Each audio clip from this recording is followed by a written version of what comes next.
Glória a Deus. A paz do Senhor, amada igreja. A igreja do Senhor Jesus, a paz do Senhor. Glória a Deus. Mais um culto na presença de Deus. Eu já peço à igreja para abrir a Bíblia Sagrada, a palavra do nosso Deus, no Salmo de número 100. Salmo 100.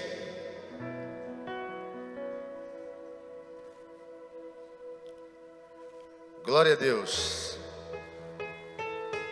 Esse salmo, irmão, de número 100, é um hino de ingresso ao templo. Amém? Pelo menos é o que diz o título aqui na minha Bíblia.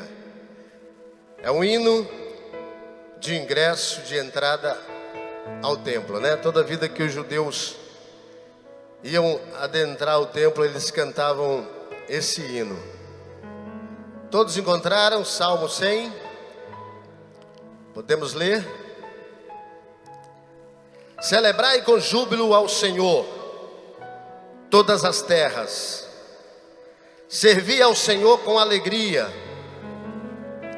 Apresentai-vos diante dele com cântico. Sabei que o Senhor é Deus.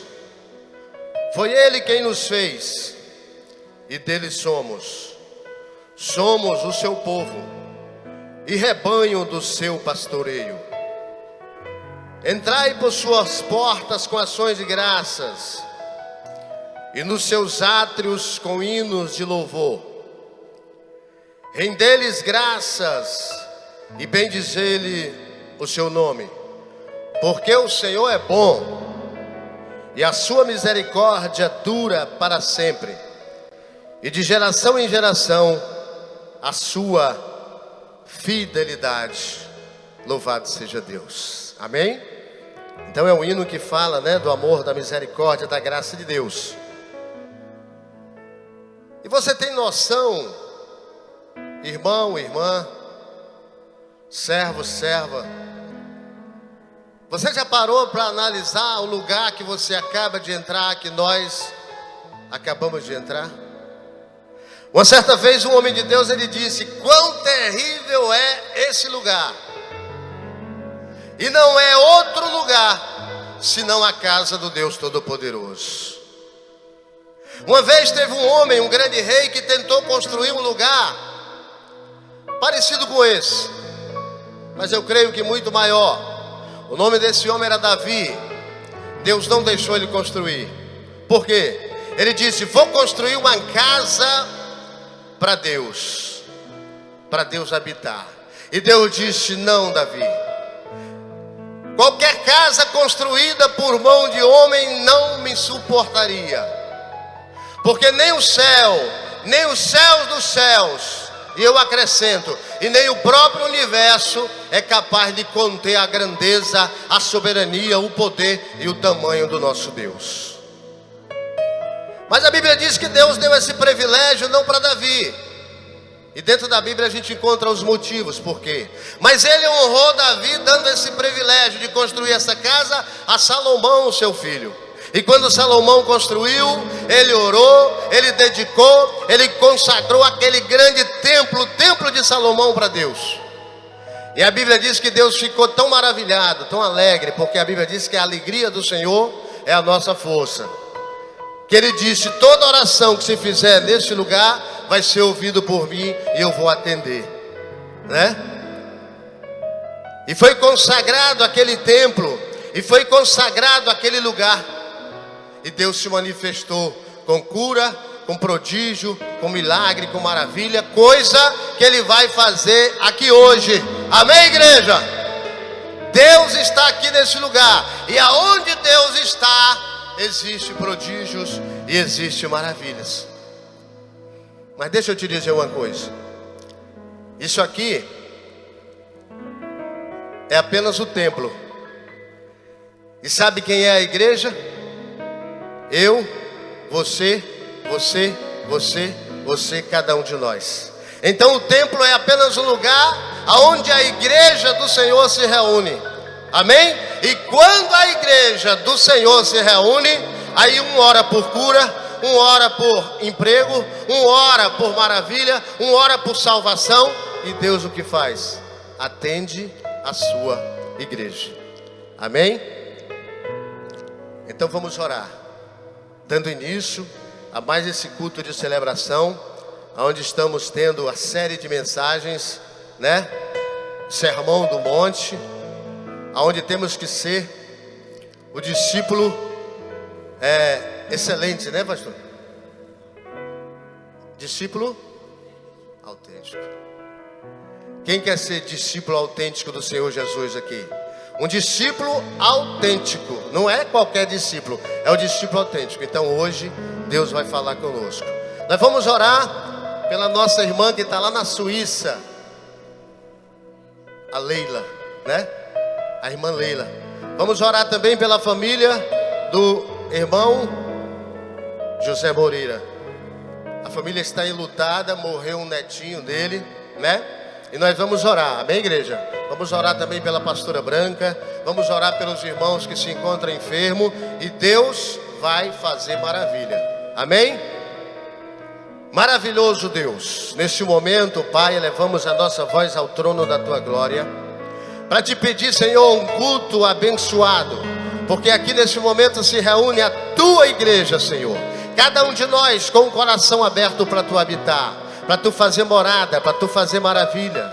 Senhor, venha com a Tua glória, venha com a Tua unção sobre cada um de nós, porque nós somos sacrifício vivo, santo e agradável a Ti. E nesse momento queremos dedicar a Ti um culto racional. Vem nos atender dos céus, Senhor. Vem salvar, vem curar, vem libertar. Vem fazer maravilha ainda aqui nesse lugar, nessa noite. Pois só Tu, Senhor, pode fazer todas essas coisas. Queremos orar também pela irmã Leila, que está lá na Suíça. Ela é amiga, Senhor, da Tua filha, pastora Nila. Vai ali àquele lugar, vai fazendo maravilha. Entra com a providência na vida daquela mulher, Senhor. Opera para que o Teu nome seja glorificado, ainda que seja lá na Suíça, porque para Ti, Senhor, não há dimensão de lugar. Tu é o Deus Todo-Poderoso, onisciente, onipresente, onipotente. Abençoa também a família do irmão José Moreira, Senhor. Está enlutada, seu netinho faleceu, Tu recolheu aos céus. Consola aqueles corações, aquela casa. Abençoa poderosamente. Entra também com a Tua providência, com o Teu consolo, com o Teu amor. Faz maravilha, Pai, no meio daquela família, na casa da Leila, na vida da Leila, na vida de cada servo, de cada irmão, de cada filho Teu que está na Tua presença nesse momento. Abençoa a pastora Branca, pastor Vicente. Entra com a providência da cura. Toca na vida de cada irmão que está precisando da Tua cura nesse momento, Senhor. O pai do pastor Paulo, que está lá em Manaus também, precisando, Senhor, do Teu toque maravilhoso. A sua mãe, a sua família. Abençoa cada um de nós, Pai, e recebe esse culto na Tua presença como aroma suave às Tuas narinas. Nós oramos, ó Pai, e Te agradecemos por tudo, em nome de Jesus Cristo, amém.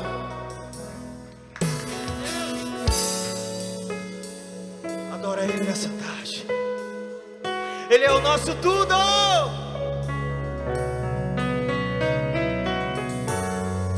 A minha fonte é o Teu amor. A minha fonte é o Teu amor, Senhor. É a minha colheita. É a nossa herança. Minha herança é o Teu amor. A minha fonte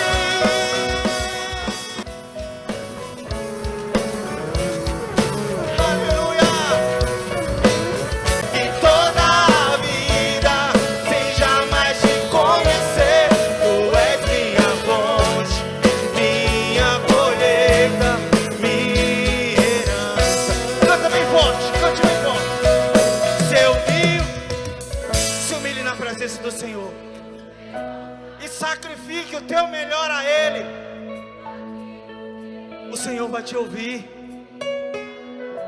Vai ouvir ao teu clamor, meu irmão. Mas vale um dia na casa do Senhor do que 10.000 em outro lugar, no centro da vontade de Deus. Diga: minha colheita, minha herança.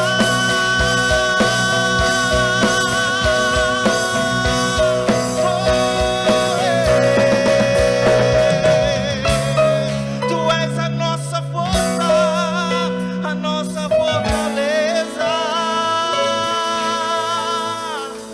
Aleluia, glória a Deus. Porque a sua presença é real em nosso meio. Aleluia, glória a Deus. Mas eu gostaria de conhecer se além dos membros desta igreja tem alguém que está aqui pela primeira vez. Meu lado esquerdo, por favor, levante a mão quem está aqui hoje pela primeira vez. Muito bem, seja sempre bem-vindo a esta casa. Aqui no meio tem alguém pela primeira vez? Do meu lado direito tem alguém? Olha, 3 pessoas lá atrás. Venham mais para frente. Glória a Deus, sejam sempre bem-vindos a esta casa. Nós estamos aqui louvando o nome do Senhor. Esta é a casa do Senhor. E esse é o momento que o Senhor separou para estarmos aqui. Nós estamos muito felizes porque vocês estão aqui. Nós temos cultos às sextas-feiras, a partir das 19 horas, e aos domingos, a partir das 17 horas. Se você procurar nas nossas redes sociais, você vai ver toda a nossa programação. Seja sempre bem-vindo a este lugar, que é a casa do Senhor. Amém? Glória a Deus. Abra sua Bíblia junto comigo. No livro de Mateus, capítulo 13. Glória a Deus, aleluia. Mateus, capítulo 13, a partir do versículo 3. A palavra de Deus diz assim: então lhes falou muitas coisas por parábolas, dizendo: o semeador saiu a semear. Enquanto lançava a semente, parte dela caiu à beira do caminho, e as aves vieram e a comeram. Parte dela caiu em terreno pedregoso, onde não havia muita terra, e logo brotou, porque a terra não era profunda. Mas quando saiu o sol, as plantas se queimaram e secaram, porque não tinham raiz. Outra parte caiu entre espinhos, que cresceram e sufocaram as plantas. Outra ainda caiu em boa terra, deu boa colheita a 100, 60 e 30 por 1. O versículo 9 diz: aquele que tem ouvidos para ouvir, ouça. Glória a Deus. Jesus, falando esta parábola, ele estava querendo nos dizer que a semente é uma só, mas ela, dependendo do lugar, da terra onde ela é lançada, ela dá resultados diferentes. O problema não é a semente, o problema é aonde a semente cai. A Bíblia diz que quando ela cai em terra pedregosa, ela cai entre espinhos, e ela ali pode até frutificar, mas logo ela morre.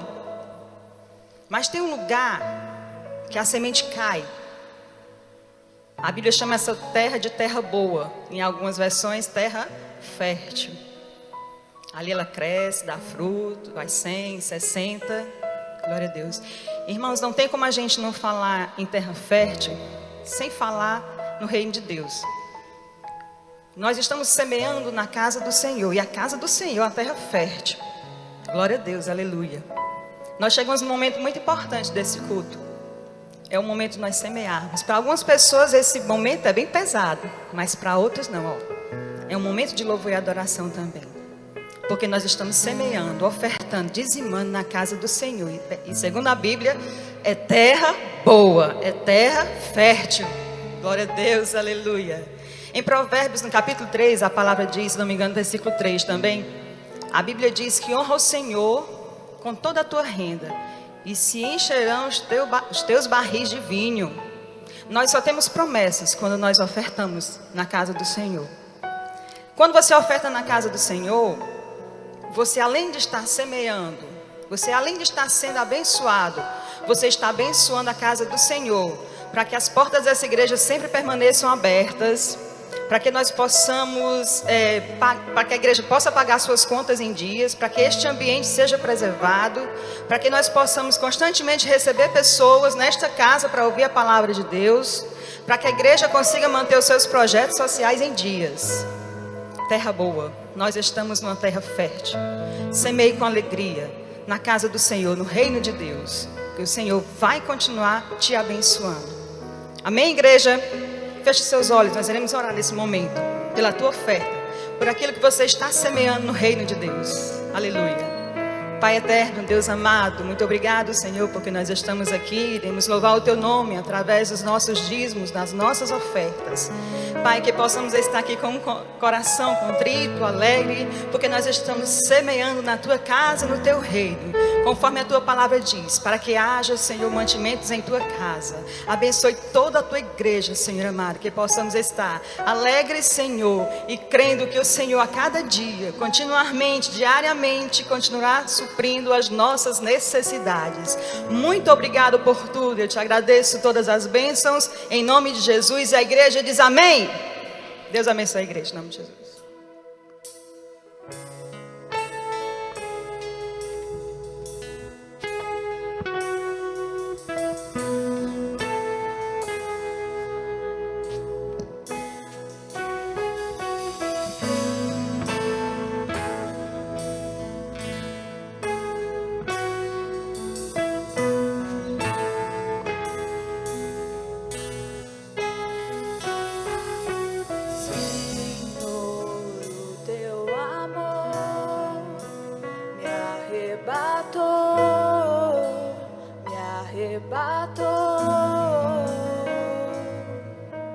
Meu desejo é estar contigo pra sempre, contigo pra sempre. Traga-me pra mais perto, leva-me mais profundo. Eu quero conhecer teu coração, e o teu amor é tão mais doce que tudo que já provei. Eu quero conhecer teu coração.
mais profundo.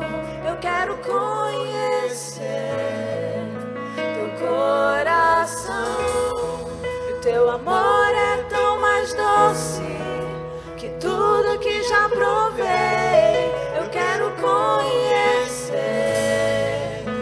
teu coração.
Glória a Deus. A paz do Senhor, irmãos. Amém. Glória a Deus. Que bênção poder estar aqui com vocês nessa noite. Compartilhar a palavra de Deus juntos é muito bom. E estou vendo que a igreja está muito bonita, abençoada. Olha para o irmão que está do teu lado aí. Dá um sorriso para ele aí, em nome de Jesus, ou para ela. Diga para o irmão que está do seu lado que você é uma bênção. Que bom que você veio hoje. Deus quer falar com você. Deus tem uma palavra para você.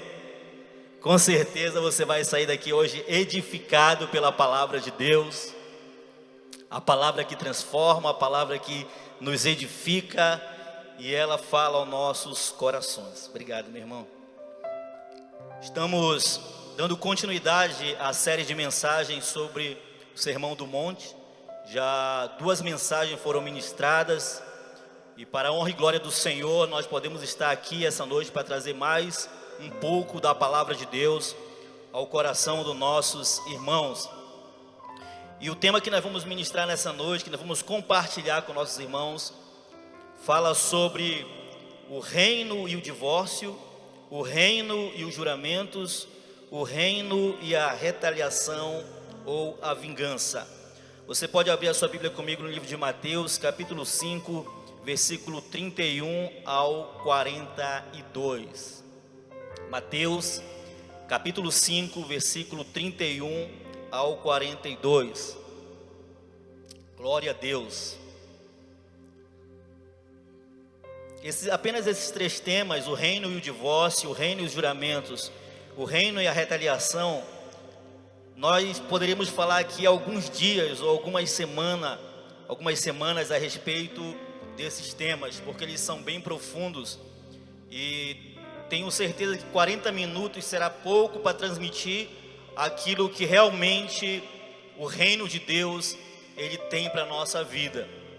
Mas vamos nos alimentar do que Deus tem para nós aqui nesta noite.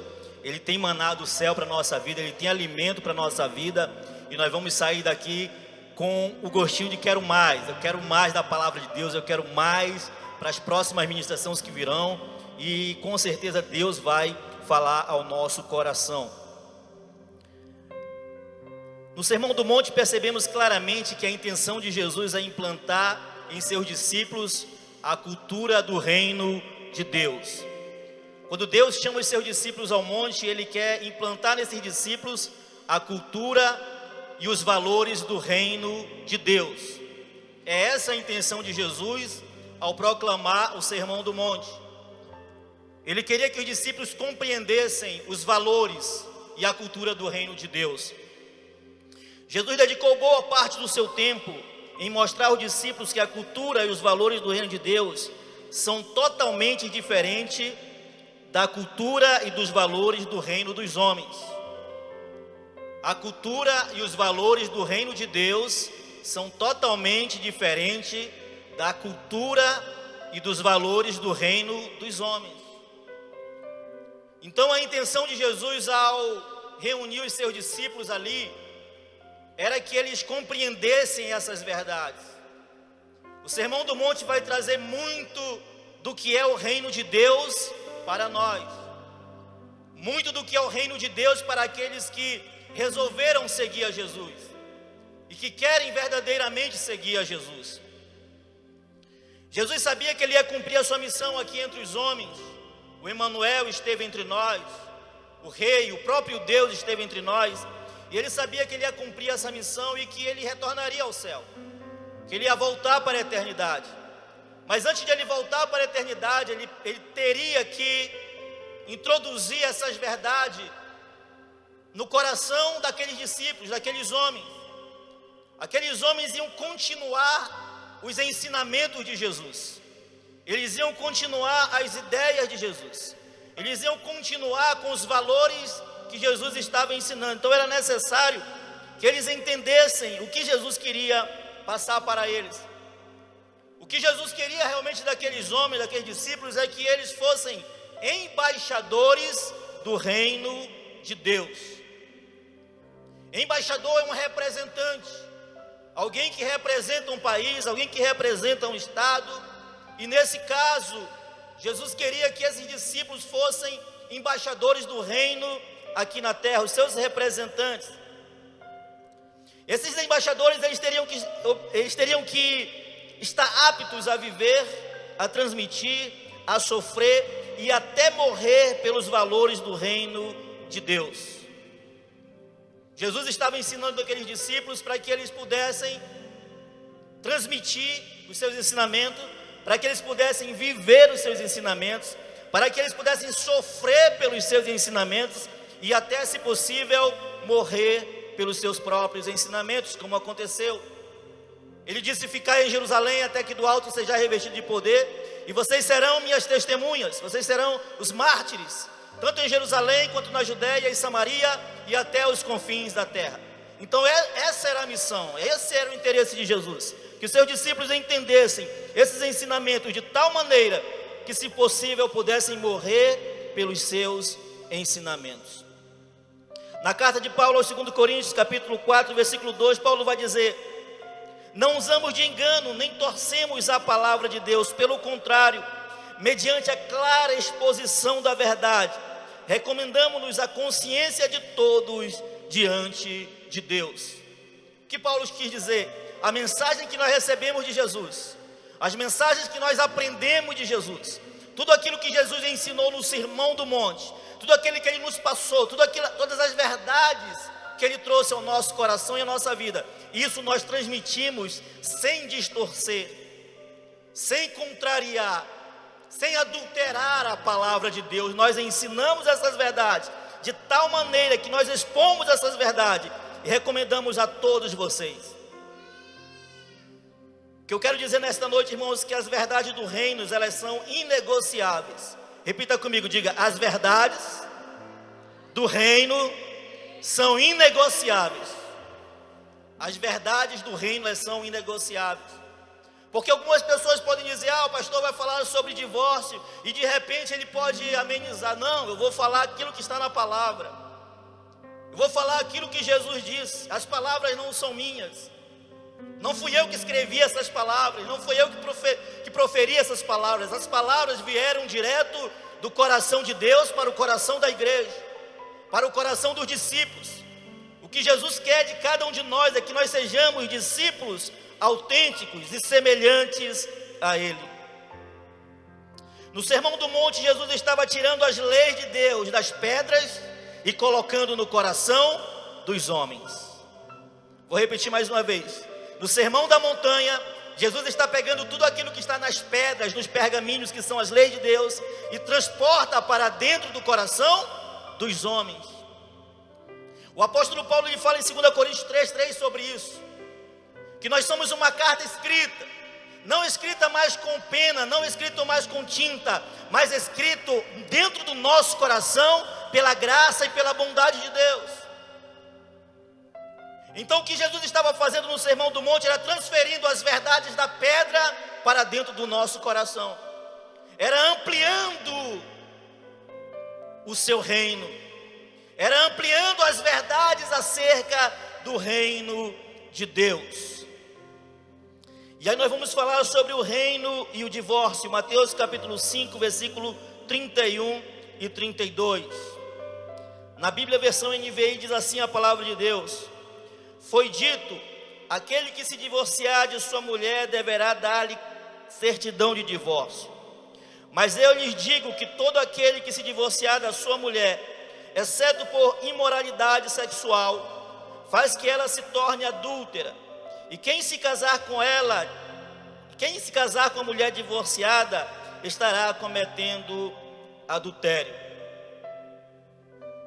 Eu trago uma pesquisa aqui feita pelo Instituto Barna dos Estados Unidos, feita em fevereiro de 2017, que mostra que a taxa de divórcio entre evangélicos se iguala à sociedade em geral. A taxa de divórcio entre evangélicos se iguala à da sociedade em geral.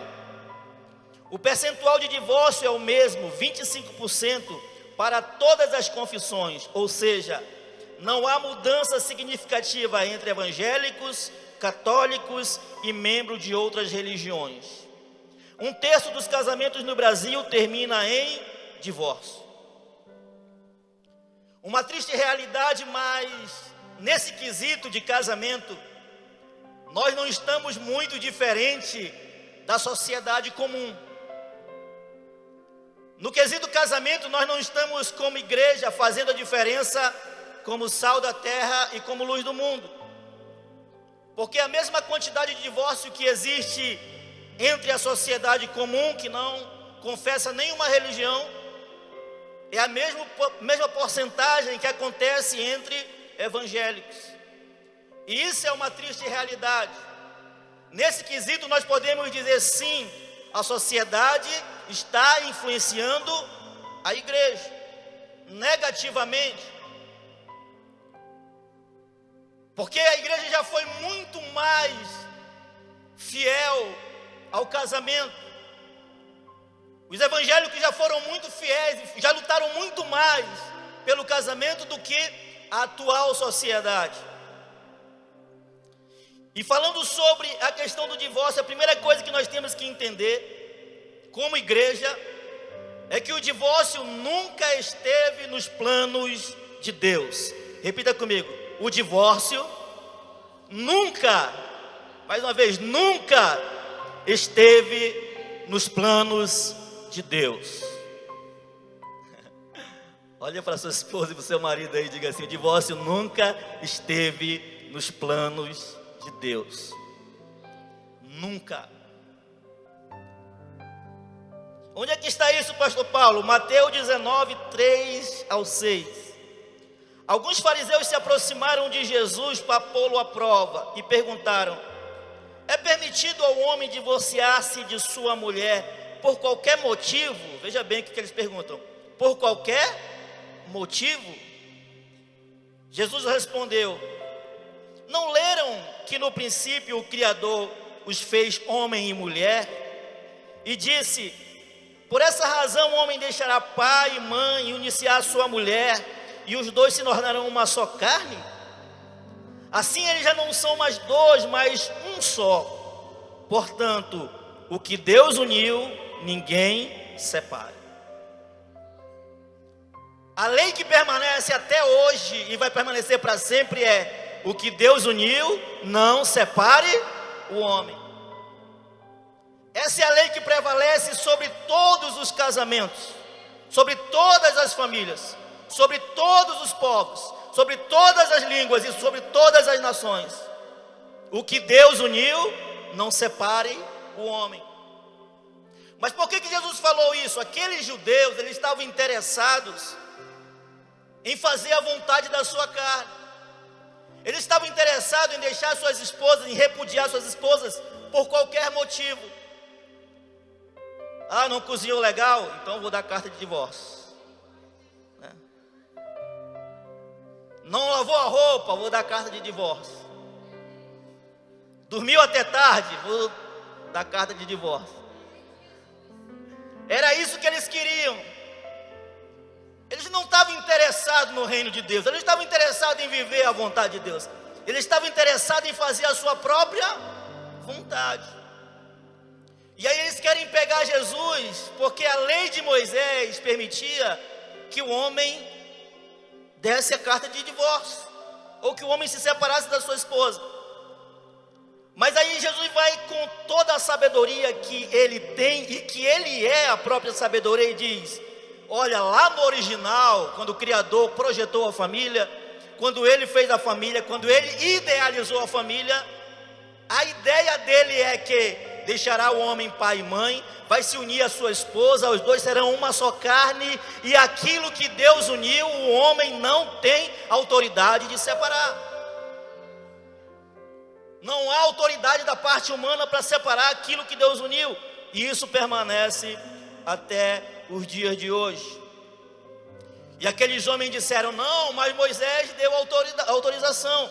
Jesus vai dizer no capítulo 19, versículo 8: o divórcio só existe por causa da dureza do coração do homem. Repita comigo novamente: o divórcio só existe por causa da dureza do coração do homem.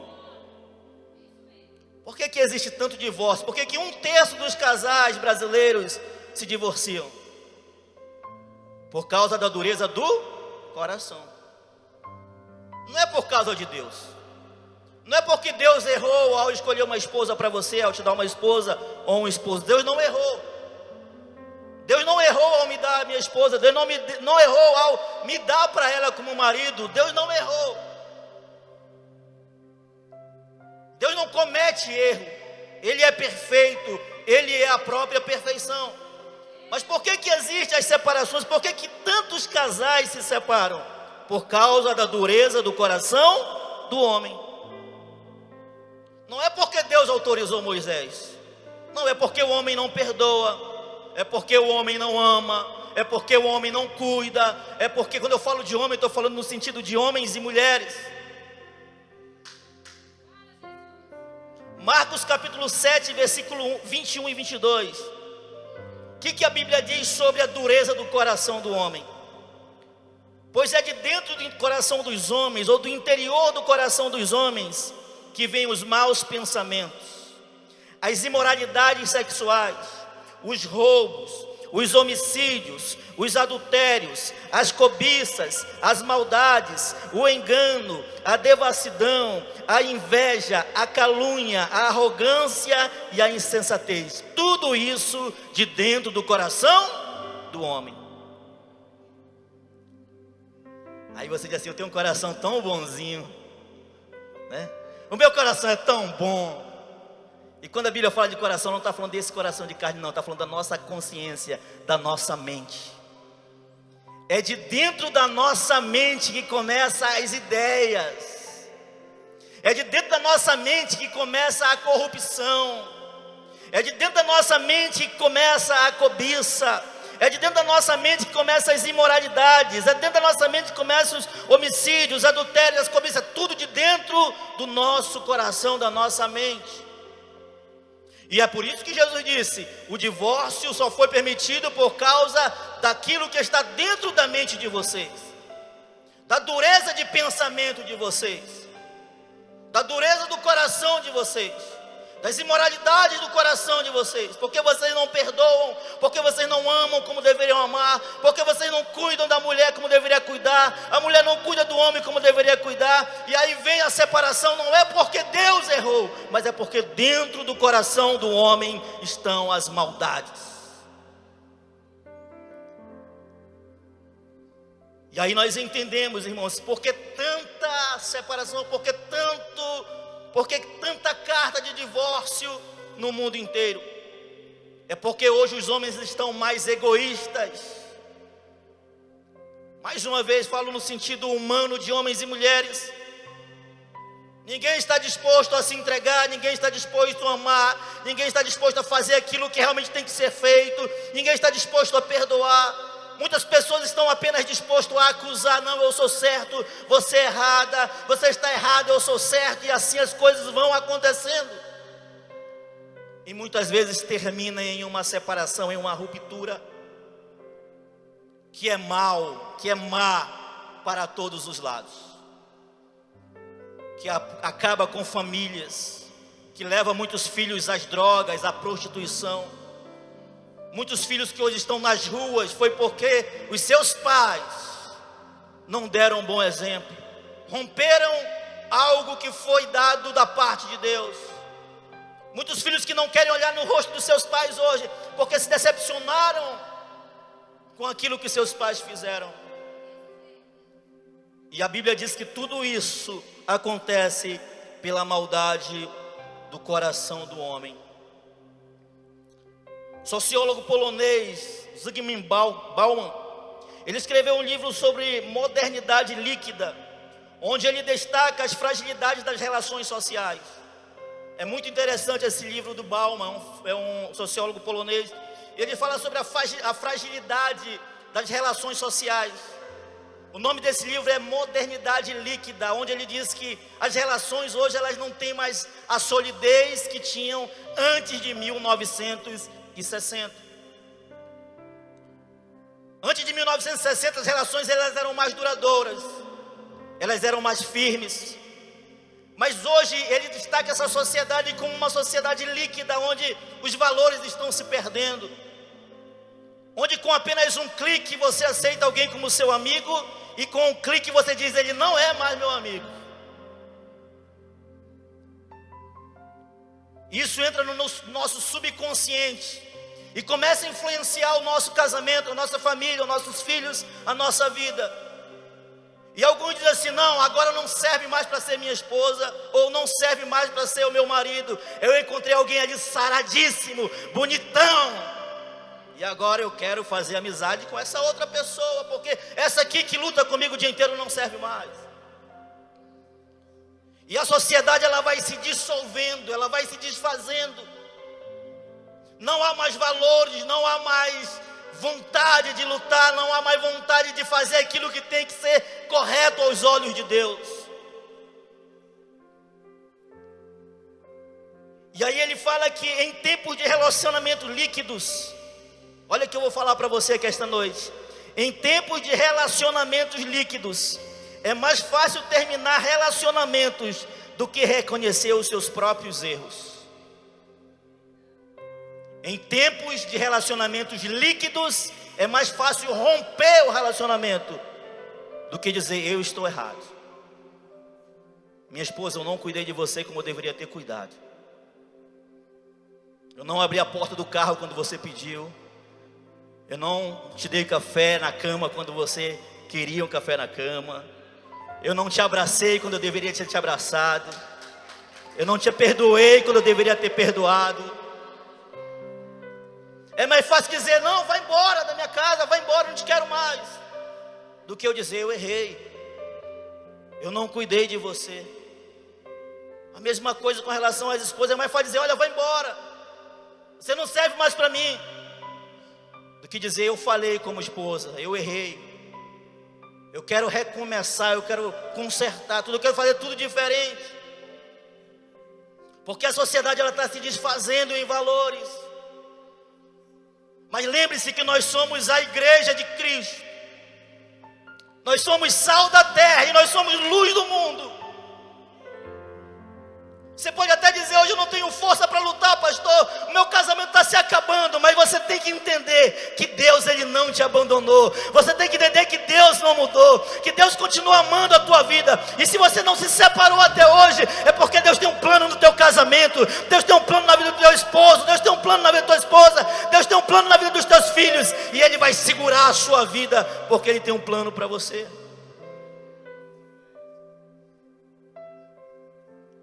Nós estamos vivendo esses tempos de sociedade líquida, e nós temos que tomar cuidado com os relacionamentos.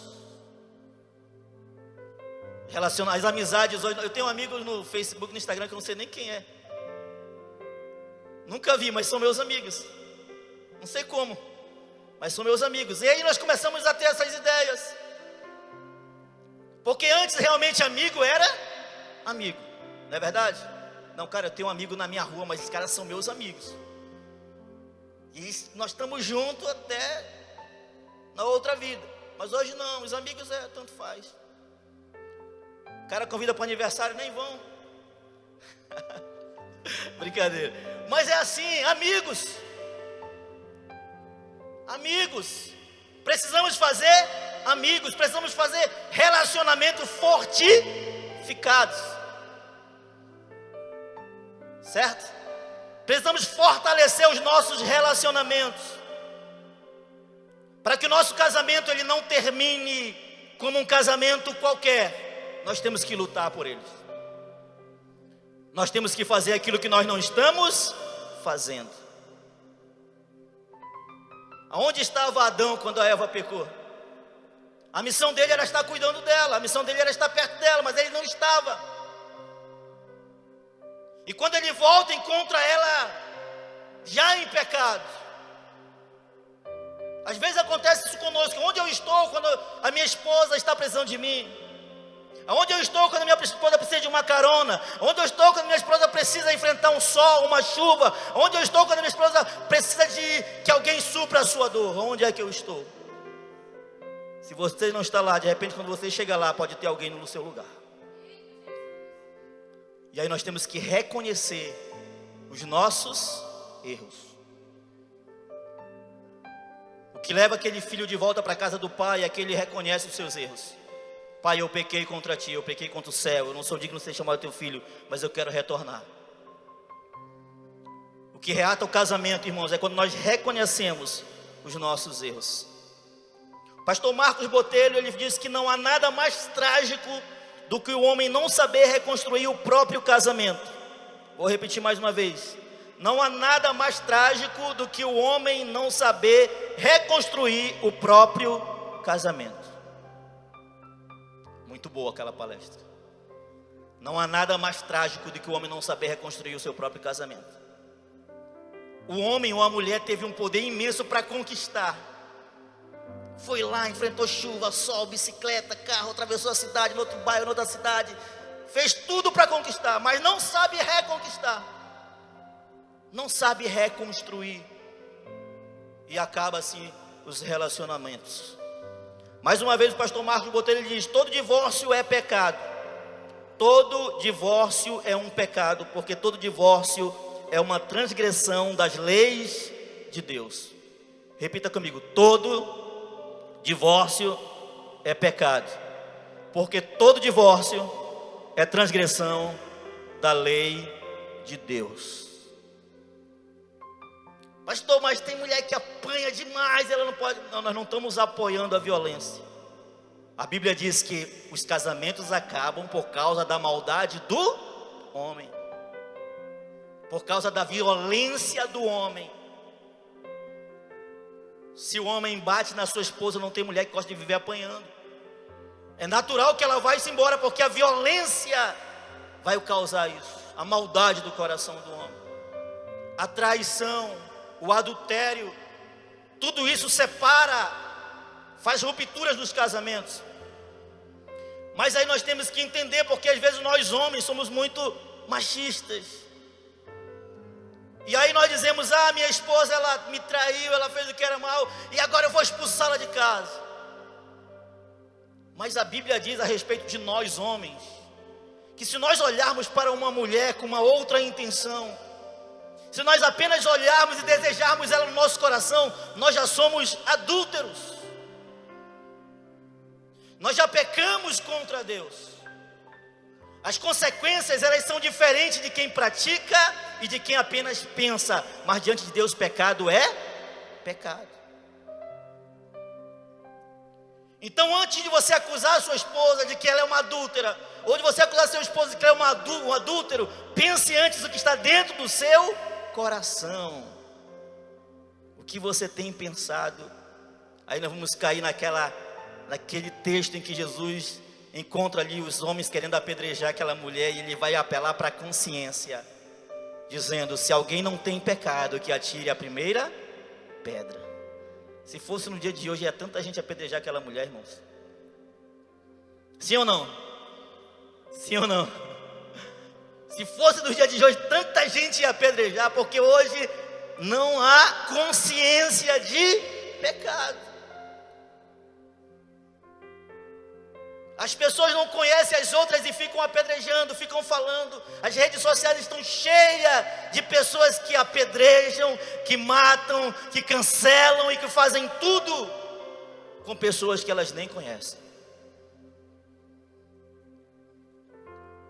Não podemos esquecer que nós somos igreja. Levante sua mão e diga: eu sou igreja de Deus. Diga: eu sou sal da terra. Eu sou luz do mundo. Eu não posso me contaminar com aquilo que o mundo está oferecendo. Eu tenho que ser diferente, um discípulo autêntico para a glória de Deus. Aplauda o nome do Senhor Jesus.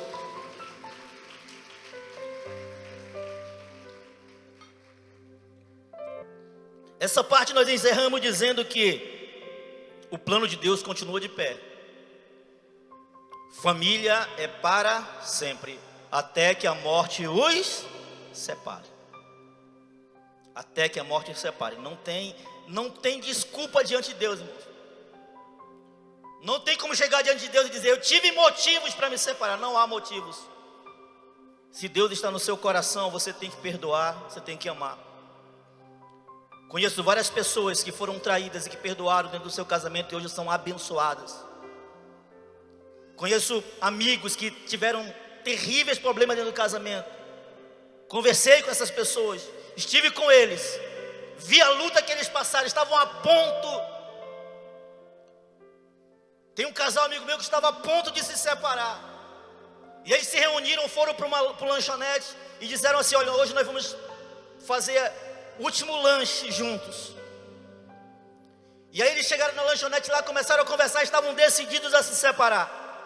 E de repente chega uma irmã da igreja e reconhece eles. E diz assim: ô irmãos, tudo bem com vocês? E a irmã olhou para ele e disse assim: olha, sabia que vocês são um exemplo para o meu casamento. Vocês são um exemplo de casal, eu admiro vocês, o meu esposo tem uma admiração pela vida de vocês. Sabe o que aconteceu? Eles estão juntos até hoje. Você pode aplaudir a Jesus por isso? Estão juntos até hoje, porque aquilo que Deus uniu não separa o homem. Meu Deus. Mateus capítulo 5, versículo 33 ao 37 vai falar sobre o reino e os juramentos. Diz assim a palavra de Deus: vocês também ouviram que foi dito aos seus antepassados: não jure falsamente, mas cumpra os juramentos que você fez diante do Senhor. Mas eu lhe digo, não jure de forma alguma, nem pelo céu, porque é o trono de Deus, nem pela terra, porque é o estrado dos seus pés, nem por Jerusalém, porque é a cidade do grande rei. E não jure nem pela sua cabeça, pois você não pode tornar o cabelo preto ou branco. Seja o seu sim, sim e não, não. O que passa disso vem do maligno.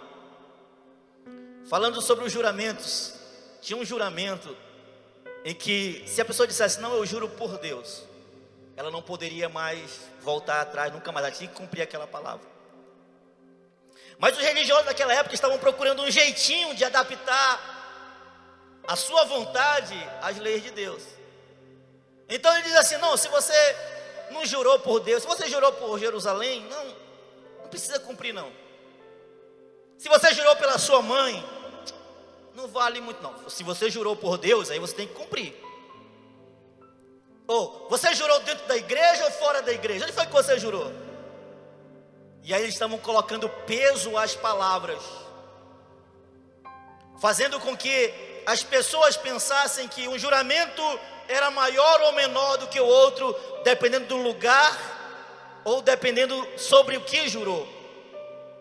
E aí Jesus vem ampliando o reino, dizendo assim: olha, vocês não devem jurar de forma alguma, nem pelo céu, nem pela terra, nem por Jerusalém, nem pelos seus cabelos brancos, nem pela sua mãe, nem pelo seu pai, nem por ninguém. Porque o discípulo autêntico de Jesus, ele não precisa jurar, ele não precisa acrescentar nada às suas palavras. Jesus estava ensinando os seus discípulos e dizendo: a palavra de vocês tem que ser uma só, ou sim ou não. Porque as palavras de Jesus eram uma só. As palavras de Jesus eram palavras de vida eterna. As palavras de Jesus eram palavras que transformavam as pessoas. As palavras de Jesus não eram baseadas em mentira, não eram baseadas em invejas, mas eram baseadas no reino de Deus. E aí ele vai dizer para os seus discípulos: olha, vocês não podem jurar por nada, porque a palavra de vocês tem que ser sim e não. Infelizmente muitas pessoas hoje não têm palavra. Sim ou não, irmãos? Não representa o reino de Deus. Hoje muitas pessoas não querem vender para evangélicos, porque eles não pagam, porque eles prometem e não cumprem, porque eles não representam o reino de Deus, porque eles não são igual a Jesus. E Jesus estava dizendo exatamente sobre isso: se você deu a sua palavra, cumpra a sua palavra. Porque a sua palavra, a palavra de um discípulo de Jesus, diante de Deus, é um juramento.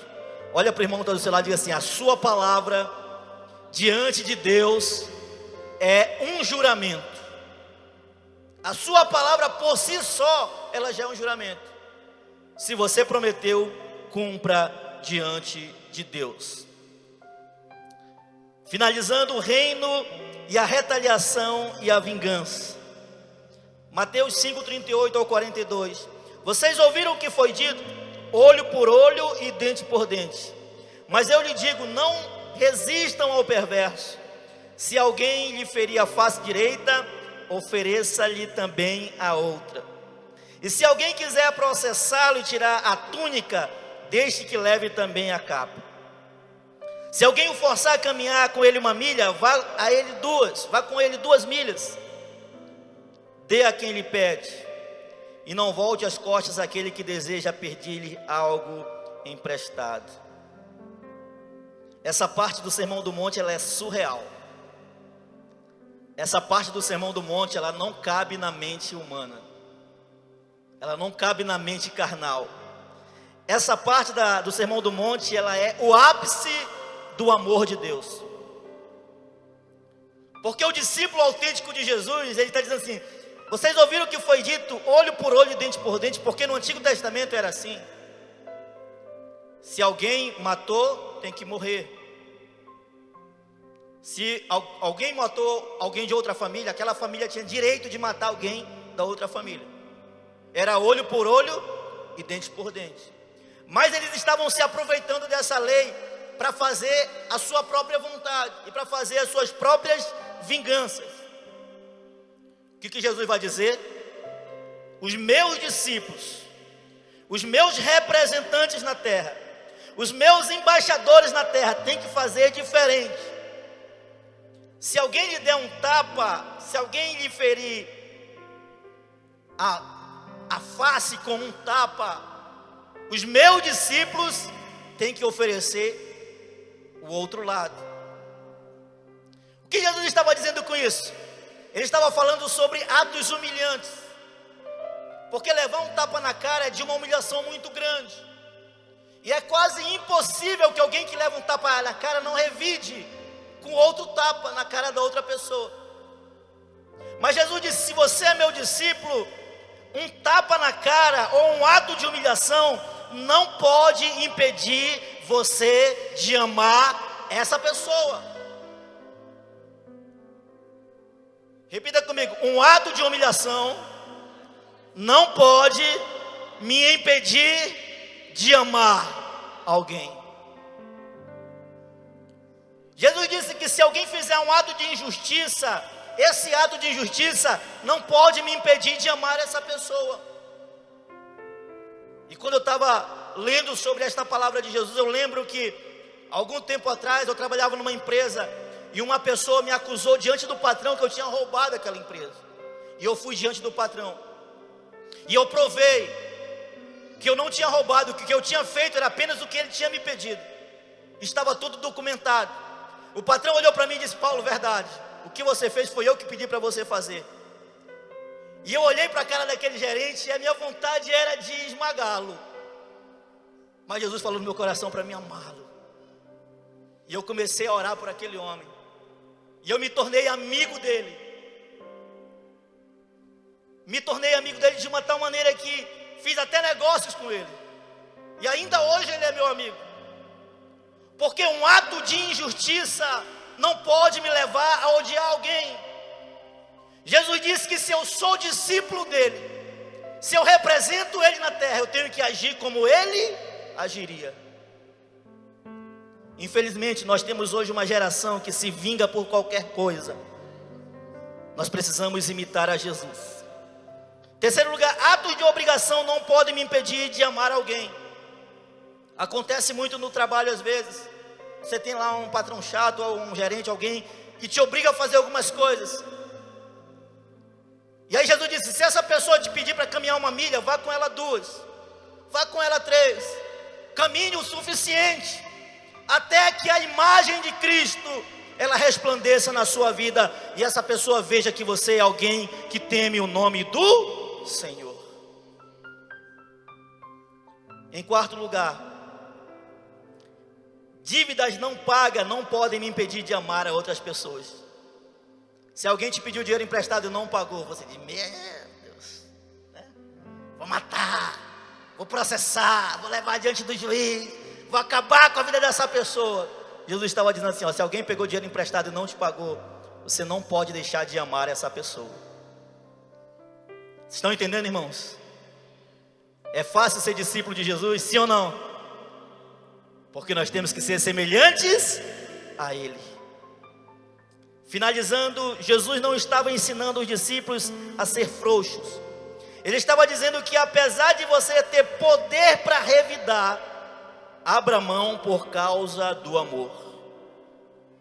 Apesar de você poder revidar, eu tenho poder para revidar, eu tenho poder para processar essa pessoa, eu tenho poder para dar-lhe na cara dela, eu tenho poder para fazer tudo com ela, mas eu abro mão disso porque eu amo a Jesus e eu sou parecido com Ele. Fique de pé nesta noite, meu irmão, em nome de Jesus. Jesus não ensinou nada que Ele não tenha feito.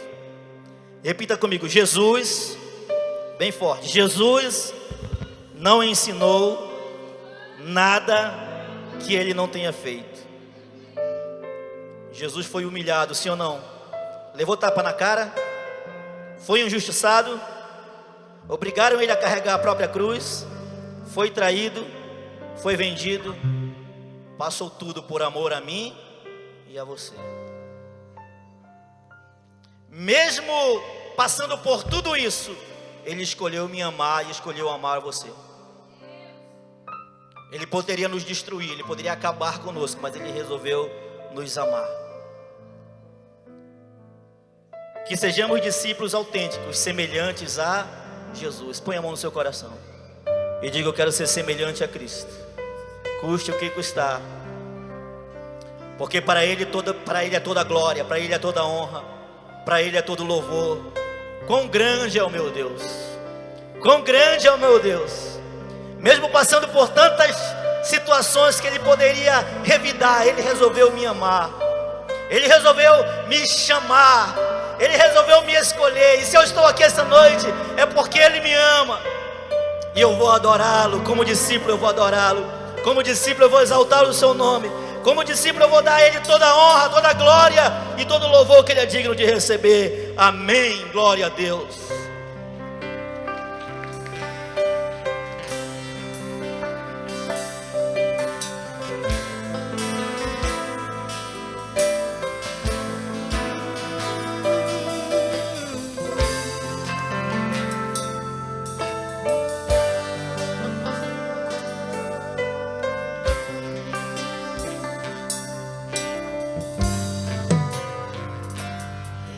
Com esplendor de um rei,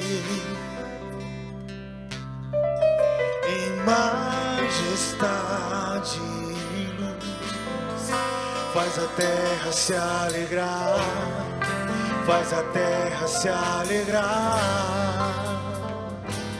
Ele é a própria luz, as trevas vão fugir, tremer com sua voz, tremer com sua voz. Quão grande é o meu Deus, cantarei. Quão grande é o meu Deus, e todos hão de ver. Quão grande é o meu Deus.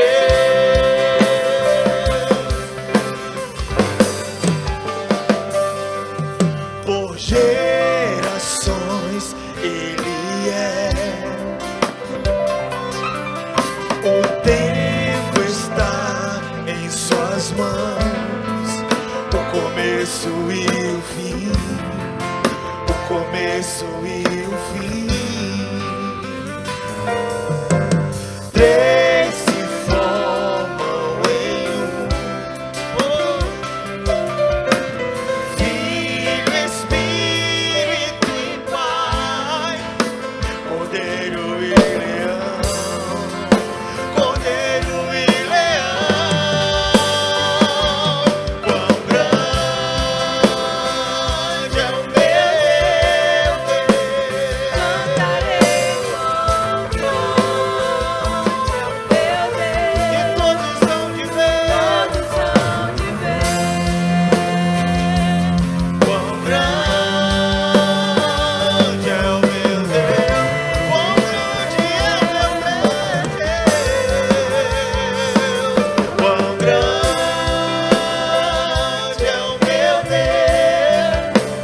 cantarei. Quão grande é o meu Deus, e todos hão de ver. Quão grande é o meu Deus, sobre todo nome é o seu, sobre todo nome é o seu. Tu és digno do louvor. Eu cantarei.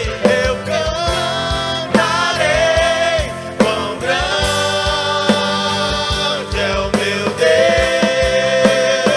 Levante as suas mãos para o céu. Aleluia. Quão grande é o meu Deus, cantarei. Quão grande é o meu Deus, todos hão de ver. Quão grande é o meu Deus.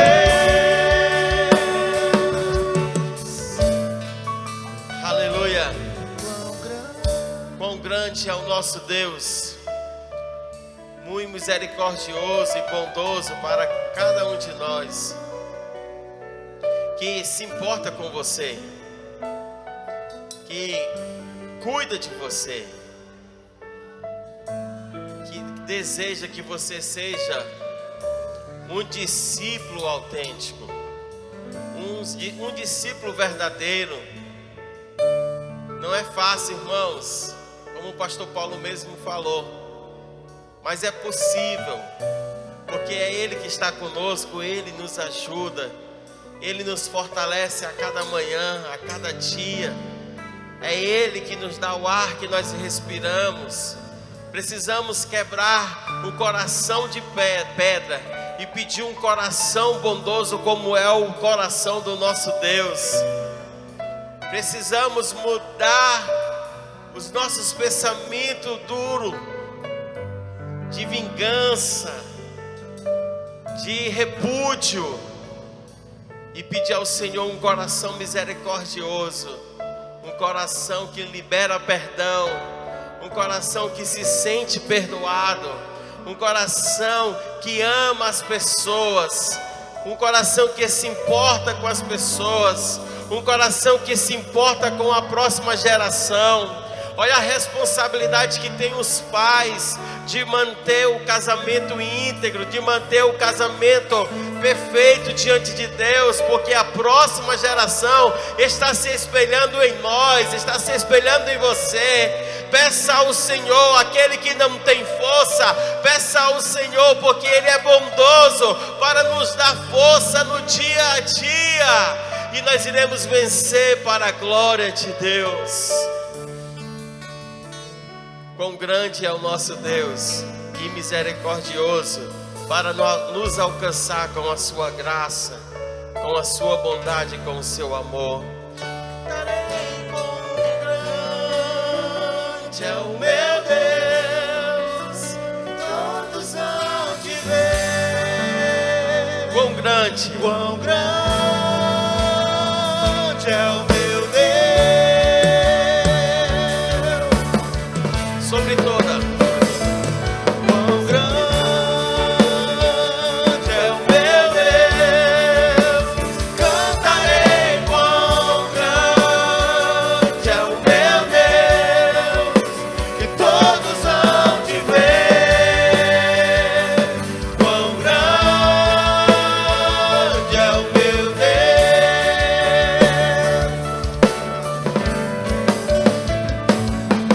Sobre todo nome é o seu, tu és digno do louvor. Eu cantarei. Quão grande. Mais uma vez. Mais uma vez. Sobre todo. Sobre todo Sobre todo nome no céu, na terra, debaixo da terra. É o nome do nosso Senhor. Só Ele é digno de louvor, de adoração. Aleluia. Cantaremos a Ti, Senhor. Quão grande é o meu Deus. Só a igreja, eu quero ver a igreja. Quão grande é o meu Deus. Quão grande.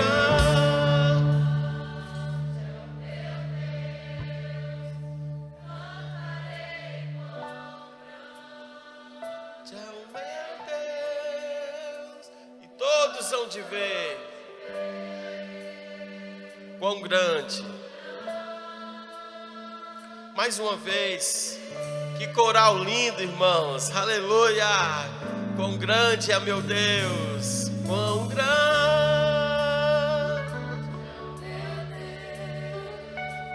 Cantarei quão grande é o meu Deus. Todos hão de ver. Quão grande é o meu Deus.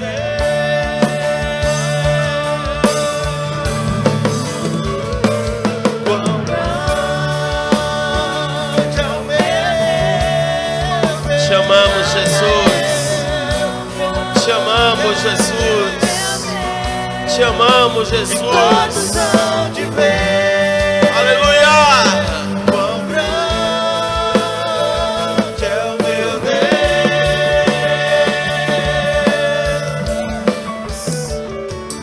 Tem alguém no nosso meio esta noite que deseja também trilhar, andar nos caminhos do Senhor, que deseja, está aceitando Jesus, a Júlia? Muito bem, olha, vamos aplaudir ao Senhor por esta criança, adolescente já. Quando eu tinha, se eu não estou enganado, 9 anos de idade, eu aceitei a Jesus como meu Salvador. Apesar de ter nascido no berço evangélico, onde meus pais já eram crentes, e eu aceitei a Jesus, e hoje a Júlia está aqui aceitando a Jesus. Tem mais alguma criança, algum adolescente que quer aceitar Jesus pela primeira vez? Você que ainda não aceitou a Jesus, olha a Lara vindo aqui, vamos aplaudir ao Senhor pela vida da Lara. Muito bem. Tem mais alguém que quer aceitar Jesus como Salvador? Quer trilhar neste caminho? Quer ser um discípulo autêntico do Senhor Jesus? Você que estava fraco, desanimado, já está vindo aqui mais 2 crianças. Vamos adorar o Senhor, irmão. Aplauda o Senhor, aplauda o Senhor. Olha aí que lindo, né? Amém. Está vindo mais um casal. Vem aqui, pode vir à frente. Aleluia. Aplauda ao Senhor pela vida deste casal, irmãos. Deus abençoe, querido. Aleluia. Tem mais alguém aí para Jesus? Você quer Jesus, corra, venha. Nós queremos orar por você. Aleluia, que bênção, irmãos, que bênção, que linda festa hoje. Que palavra poderosa que veio sobre as nossas vidas. E que bom que você está aqui. Amém, o casal está se reconciliando diante de Deus. Amém, aleluia, que maravilha. Aleluia, vamos orar. Pai, te louvamos, ó Pai, te agradecemos, Senhor, por esta oportunidade de estarmos aqui, ó Pai, na tua casa, Senhor, nesse santuário, ó Pai, no teu altar, Senhor. E queremos te louvar, Senhor, por esta palavra que veio ao nosso coração, ó Pai. E que nós possamos mudar o nosso coração de pedra, Senhor, para um coração novo, um coração que Tu vai nos dar, Senhor, um coração que sabe perdoar, Senhor, que sabe, ó Pai da glória, amar, Jesus. Obrigado, Senhor, pelos Teus filhos que estão aqui à frente, que ouviram a Tua palavra, Senhor, e desejam andar em santidade, que desejam andar, ó Pai, como discípulos autênticos, ó Pai, aqueles que estão aceitando pela primeira vez, ó Pai, eu te peço em nome de Jesus, ajuda na caminhada, Senhor, os Teus filhos, este casal, ó Pai, que está se reconciliando esta noite, ó Pai da glória, restaura a alegria da salvação no coração deles, ó Pai, e que eles possam te exaltar, ó Pai da glória, em nome de Jesus. Pai, toda a tua casa, Senhor, todos os teus filhos que aqui estão, ó Pai, que ouviram esta palavra, Senhor. Se alguém, ó Pai, estava pensando em desistir, ó Pai, da sua caminhada, se alguém estava pensando em ter vingança, ó Pai, se alguém estava pensando em divórcio, ó Pai, seja repreendido agora, em nome de Jesus. Tenha paz em Deus, tenha força em Deus, renove a sua força no Deus Todo-Poderoso. Ele pode mudar a história da sua vida, da sua casa, de onde você estiver, em nome de Jesus. E a tempestade vai passar a tempestade, e vai vir a bonança, porque o nosso Deus é bom, o nosso Deus é poderoso, o nosso Deus, Ele cumpre as suas promessas. Em nome de Jesus, nós declaramos e profetizamos esta noite que haja autenticidade, ó Pai, que haja mudança em nossas vidas, que nós sejamos discípulos e discípulas, ó Pai, autênticos, ó Pai, na Tua presença, em nome de Jesus, em nome de Jesus, em nome de Jesus. Aplauda o Senhor, aleluia.